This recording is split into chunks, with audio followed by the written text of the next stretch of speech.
I'm doing an interview here in the States building. We've just had the scrutiny hearing, and there were two States members doing the scrutinising, and here's one of them now, and he is... Deputy Rob Ward of St Helier Central. What was the panel actually? What was its official title? It's the Environment, Housing and Infrastructure Scrutiny Panel. Why make it simple if you can make it complicated? That's what I say. I think the point is when you have ministerial government and you have a small number of non-executive members, so to speak, then you have to combine ministers onto panels, otherwise you'll never staff the panels. And I think that's an issue. But, we manage it. In the hot seat today, it was a new minister, of course. He's a new government, new minister. David War. Yes, I get your two names muddled up. War and, Ward. Very different. But he was very enthusiastic, wasn't he? Yeah, I mean, look, it's a new minister. In terms of scrutiny, you've got to have a process, and that process has got to give people a chance, and you've got to let them have a speak and a say, and you've got to structure what you're doing. So yeah, it was good to see that the questions were attempted and answered as best it could be. There was an immigration debate which I think was 1979, and it covered population, housing, all those things. And remember the headline in the JEP was, "Never was so many important decisions made on the basis of so little information." True. And that is still the case now. Well, yeah, there was a lot of talk about data, and data comes up a lot. And I think we have to be careful that in the pursuit of data and numbers on whatever, that actually the knowledge that we have of the island isn't lost. We all know the situations that people are living in. I certainly do in St Helier Central, and there's an issue there. So I think action needs to be taken at the same time. And I get the idea that you've got to evaluate the actions that you take to say that they have an impact. Of course you have. But you can't let it get in the way of making decisions and taking action on particularly in housing, which is a crisis. It's curious that he's got so little resources in his department, because obviously what's actually happened is it's all been offloaded onto Andium, hasn't it? Andium is the new housing department. Now the pen is beginning to drop. This is offloading. So whatever they've got there, that is really the government on housing. Well, speaking sort of away from scrutiny as a member myself now, I think there is a real question in terms of arm's length organisations in general. I think the arm is getting longer and longer and longer, and it's not long before it will dislocate and we lose control. And it's not about control, it's about the assets, it's about the direction that they're happening for what's best for people on the island, and how we address those. I mean, my politics, the glorification of the free market, particularly in Jersey where the market is fixed, I think is a real problem that we have. And it needs to be a brave government that's going to say, actually, no, we can't just leave it to the free market. We have to intervene because it's not working. And it's not working for our island at the moment. Well, that was always the intention. At the scrutiny meeting, that Andium did say they wanted to be a straightforward development company for housing. They wanted to charge 100% for rents of market value, and they wanted to be able to build and sell housing. Now, that was clearly said at a scrutiny meeting I went to some years ago, and I think that's where they still want to head. In their hearts, I feel sure that's where they want to be. I mean, I don't know. I don't know whether that's the case. I personally would not want that to happen. Politically, I would not want that to happen because I don't think it's the right thing for Jersey, and I think we should have learned it's not just about property development and making profits. It's a social housing provider has a real important word in there, which is social. We need to ensure that when we know that people are in rental stress, even in social housing, that can't be right. Well, this minister seems to have got locked into certain specific areas. Homelessness is one of them, good, desirable, but it's not many people. There are, there might be a couple of thousand, I don't know, we don't know. That's one of the things he wants to find out, how many there are. And the other thing is first-time buyers, which I get sick and tired. The number of actual first-time buyers out there at the moment, who are likely to be first-time buyers in practice, is a very small part of the problem. And I sat there listening to 2 hours of discussion today, And the group that I keep on about, the most important disadvantaged group as far as housing is concerned, are those without housing qualifications. Yeah. And they did not feature. No, that's a very good point, actually. A very good point. The scrutiny hearing, it has to be based around, so for example, the government plan, so we can only ask questions on the government plan, but you're absolutely right, we should have asked some questions around that. 12 to 15,000 people, working adults. Yeah, absolutely. What happens to their money? Where do they live? I think one of the issues is around affordability there. There isn't a proper definition of affordability. Exactly. The argument seems to be that that's unique to each individual. Well, sorry, there has to be a definition of what that individual will face if it's not affordable. That the definition becomes before the individual. Those individuals, as you so rightly say, who are in unqualified accommodation with no real oversight as to what they're living in, and you're talking to the person who brought the rental licensing proposition, had it agreed, and then it was lost, which was, I think, one of the most difficult days I had in the Assembly last time, I'll be honest with you. So I think those are the sorts of areas where we need to, that issue can be addressed. The issue of qualification, housing qualification, needs to be under the tenancy law that we're talking about, and I think that's an opportunity. And actually, I think you're right, we did miss an opportunity to ask about that.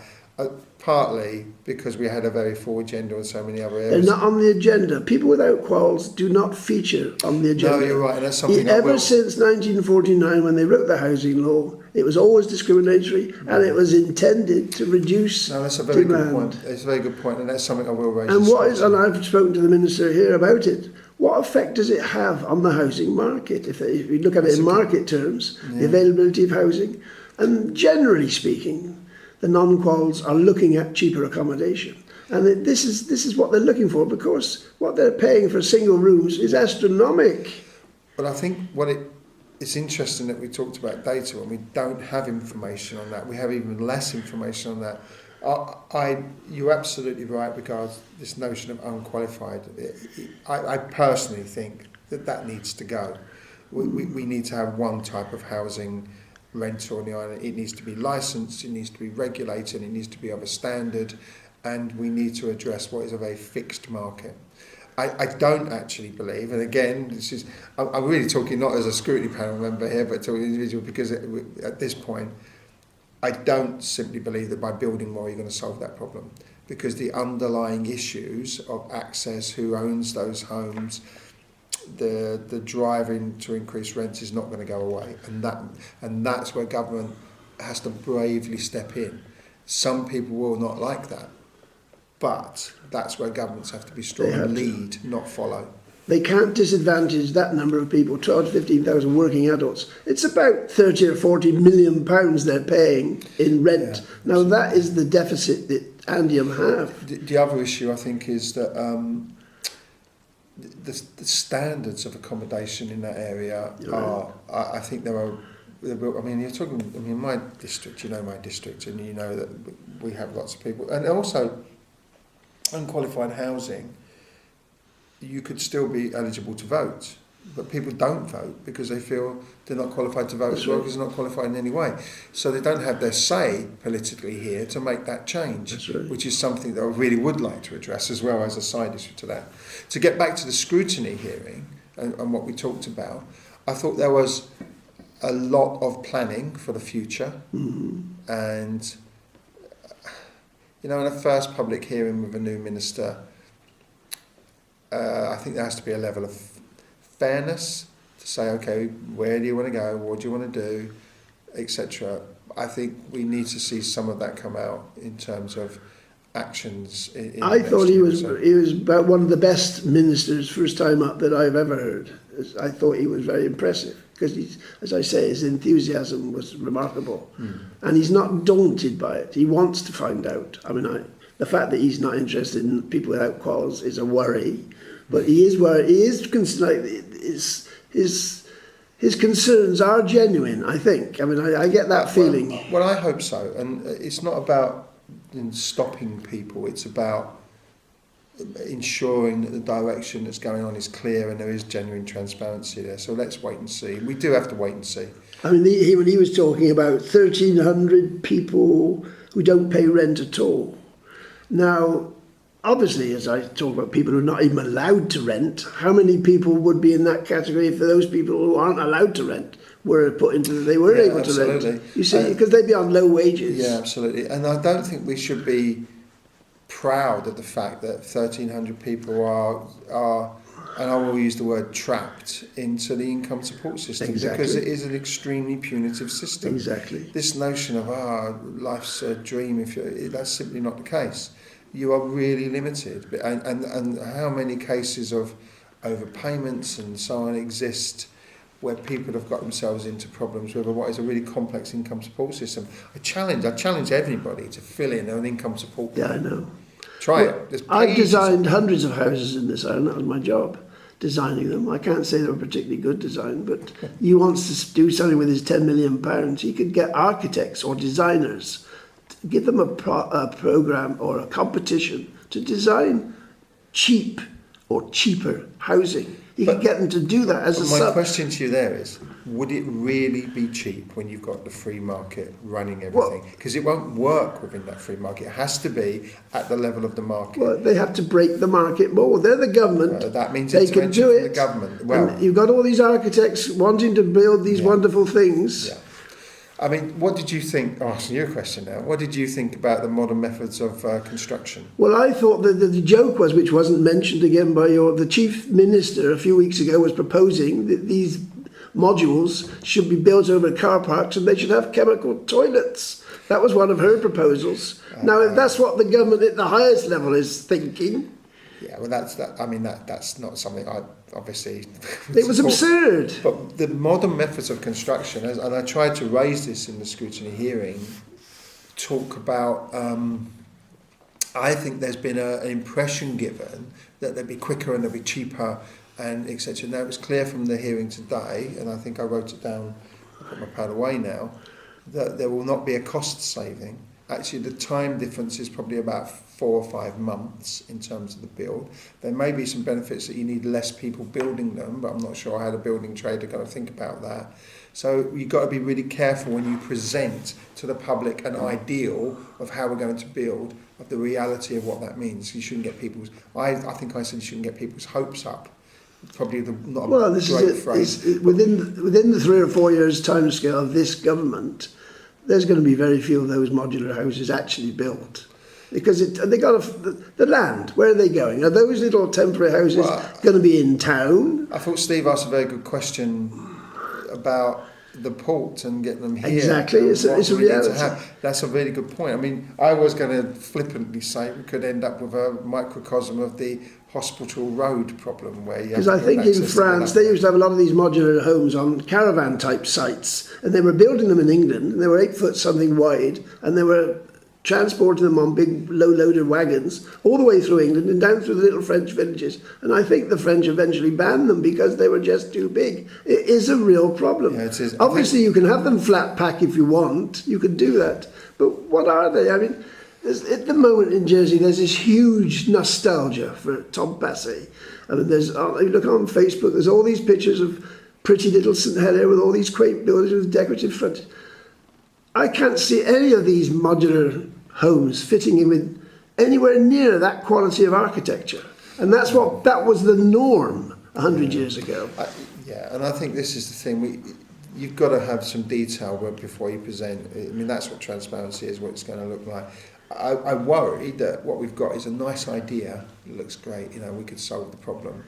And again, speaking as a politician away from just the scrutiny process and certainly as a member of Reform, I would say that we would question whether just simply building many, many more places without any regulation, without any control over pricing, without any control over qualifications and so on, is genuinely, this supply and demand argument is a simplistic one. I don't think it works on an island in particular where there is a very fixed market.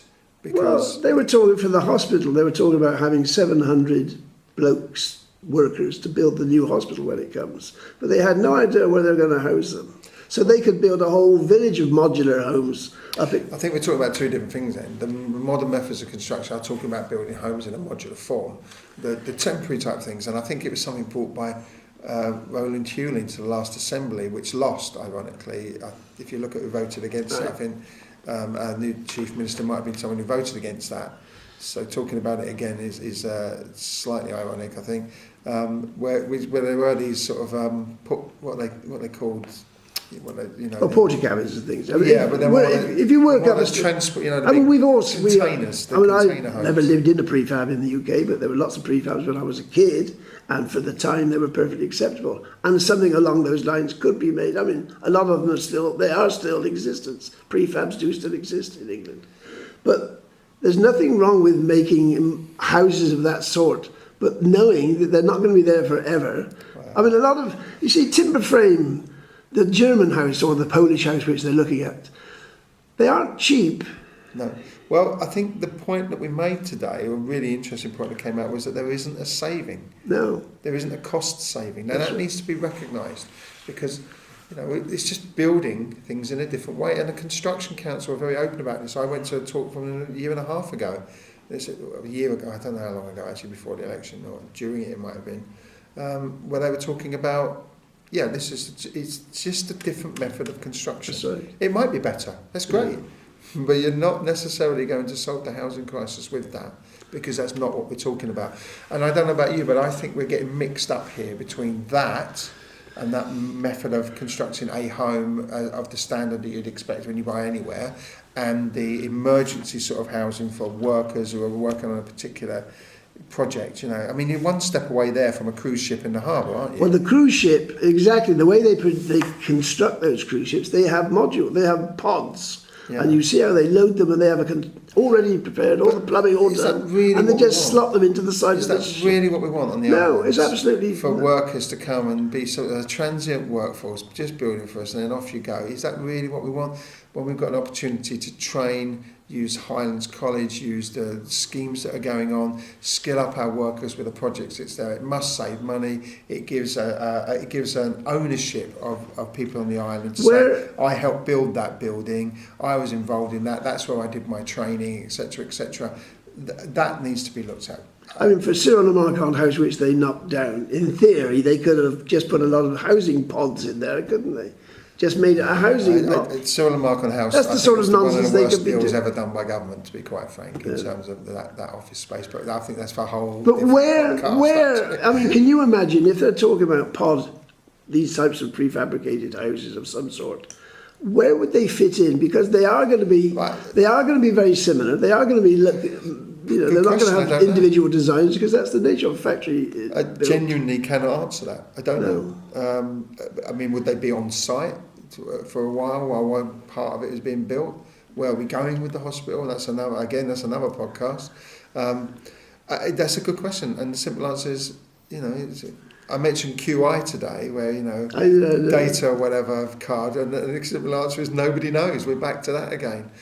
But I think that's what I'm concerned about is when we're talking about these things publicly, and governments are talking about them publicly, there has to be substance behind them. Indeed. And I am concerned that the substance isn't there. I don't want to see it fail. I don't want to see the island fail. I want to see us be able to build these things. I want to see people homed, have a quality home, live here. I have children. I don't want them to leave the island, but they may well. One of them. It's unfortunate, isn't it, that it's happened now? Because they can't afford to live apart from being at home, and not being the one to live at home when you're in your 20s is absolutely acceptable to me. I left home at 18. I didn't want to be at home. There have been some golden years for Jersey to sort this problem out. There have been. And now, all the problems that are there now are working against it. Well, I mean, come on, let's be honest. And again, I don't think this is much of a scrutiny interview at the moment. This is me talking as a politician. The issue has been, as you know, successive governments that have been conservative with a big C, and have had their interest not in solving that problem, but just managing it as best they can. Another question I was a bit surprised you didn't ask today was, does anybody have an obligation in Jersey to house anybody? Yeah, good question. In terms of... Well, if you're homeless... Yeah. No, the answer is simply no, I don't think there is. And it's because we go back to that 1946 rental dwellings law, which is still going to be the basis of the rent tribunal, which has concerned me a little because there are things you can do there but they don't fit, so they're going to have to change it as they go along. That'll be an interest to see the outcome of that. I'd like to see that be successful because we do need some control. Well, human rights wasn't considered then, but I feel sure once the lawyers get to have a look at that law, they will be tearing it apart because they will find it not very suitable for tenants, but it's not very good for owners of property. And usually, when human rights are discussed, it's usually the property owners that get the prime place. They're considered the most. Because property is tantamount, isn't it? Ownership. That's right. That's why. I mean, that's a good question. The other question that arises from that as well is our adoption of the UNCRC. Right. Although it's not full integration, is it? I can't remember what the word, I should know. I spent 4 years looking at it.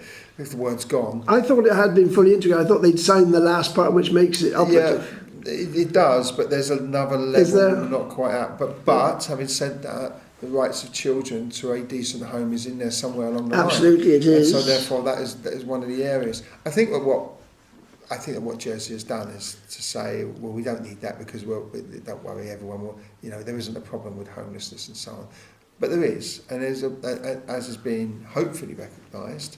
Having said that, making it visible, that's why I asked about the word visibility, is not enough. I can make it, oh yeah, there's homelessness, and so what? What are you going to do about it? I tell you what sums that up for me is this discussion over affordability. And the answer is, well, we can't define affordability. Yes, you can, actually. Many jurisdictions do that. If you're paying over, I don't know, pick a figure, 25% of your income on your rent alone, you're in rental stress, it's not affordable. Well, they've raised it, or have had it raised to a ridiculous level. People go on 6 times their salary and all this. Ridiculous, obviously. And I think that is something... When the minister's looking at data, it's okay just having figures, but you've got to have a principle, I think, a lens through which you look at data as to what you want to achieve. And if you have a definition of affordability, to say, I want to achieve this definition of affordability, I think that makes that much more useful. I don't know if we have that. I think it's a shame that they're obsessed with first-time buyer, that expression, first-time buyer. I'm 78, and if I bought, I'd be a first-time buyer. Yeah, but that's not the vision they have. I think it's the aspirational nature of conservatism, isn't it? Really? It is. Ownership. And what people, perhaps if we talked about people's rights, if you had the right to an affordable home, that's right, people wouldn't worry so much about ownership. So if governments had an obligation to house people, absolutely. I mean, you're getting down to obviously... But now you're talking about, radical... Absolutely. Yeah, you'll frighten everybody off. The number of people who are out there, I've been trying to get to interview with an estate agent, which incidentally, the estate agent I was looking at, they've got vacancies for 3 jobs working for the estate agent. They can't even fill their jobs. No, you see? So it hits all levels. Yeah. Desperately, but these first-time buyers, there's only a very small number. You don't be a first-time buyer buying a £2 million house, are you? No, not unless you're very lucky. Well, very wealthy. And if you are buying a £2 million house, you're pretty sure not to want to borrow the money, are you? I think this is the thing. I think a lot of this talk has become interwoven. So first-time buyers, when you're talking about shared equity, which means that actually there's a place that you can afford, meaning you can get a mortgage for it. Right. I think that's what's happened with the term affordability. Well, if you can get a mortgage that's affordable, actually it might not be. You might be paying a vast amount of your salary on that mortgage, but you're there, and people are making massive sacrifices to stay in there. Is that affordable? That's what we need to look at. I personally don't think it is. If you're working 2 or 3 jobs just to pay your mortgage, it'd be this dream. And then the other thing, remember, it was said today that the minister believes that house prices will drop. Well, and which was also suggested by your chair, that that will cause a few problems for people if they bought for £100,000 house and all of a sudden it's only worth 75. Absolutely. Well, we've been through that cycle before. Absolutely. Again, and that's the myth of the market working for home ownership. Yeah, that's right. Notice I'm not using the word property, by the way. Right. I think that word is important. I think my reform colleagues know that. If they dare use that word property, I jump on them. But I think it's really important. Are we talking about homes, which is the basic necessity of life, or are we talking about property as a business proposition, an investment, an equity, where you buy and sell like any commodity? If we're doing that, we're talking about 2 different things. Now, I know which side I come from. I come from the home side. But just taking that neutrally now, what are you going to talk about? Because they are two different things. Well, the minister did acknowledge that, how I think he the did, concept of actually. home has become one of, Yeah. I won't forget the word, just a commercial transaction. Commercial transaction, Yeah, yeah, that's- absolutely, and that's interesting to hear. Yeah. But let's see where we go with that, because the pressures of commercial transaction are very powerful because they involve a lot of money, don't they? So let's Well, see. yes, because that is the nature of the Now, I don't want to cut community short we're your interview, in. but I've been going since 9 o'clock this morning. I'd like to have I something will to eat stop. quickly. I if will that's not say okay. another word. That's all right. You are free to go. Brilliant. Well, thanks. Very nice to talk to you, actually. Okay, Thank you. good.